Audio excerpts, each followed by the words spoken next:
Amici di QDP News, Siamo gli studenti dell'Istituto Superiore Giuseppe Verdi di Valdobbiadene. siamo a Pieve di Soligo per un laboratorio di giornalismo con lo staff di QDP News. Venite con noi.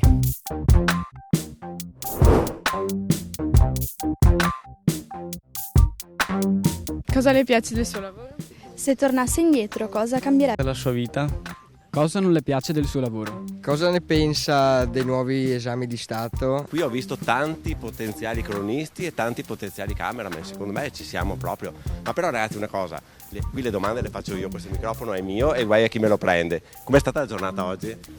Abbastanza istruttiva e divertente, insomma. Sono soddisfatto. È stato interessante scoprire come il dietro le quinte del giornale del territorio. Ecco. Beh, è stata senza dubbio una giornata alternativa in senso positivo e la definirei come un'esperienza creativa soprattutto. Cosa non vi è piaciuto oggi? Il caldo. Beh, per me è stata una giornata molto interessante perché finalmente ho potuto attribuire delle facce a quello che è il QDP News che spesso appunto appare nella mia vita quotidiana. Ve immaginavate diverso una redazione? Bah, sinceramente non avevo grandi aspettative, non avevo un immaginario, una ampia idea, però sì, è stato molto interessante. Ho finito la scuola tanti anni fa. Non avrei mai immaginato di tornare tra i banchi di scuola. Vieni Andrea.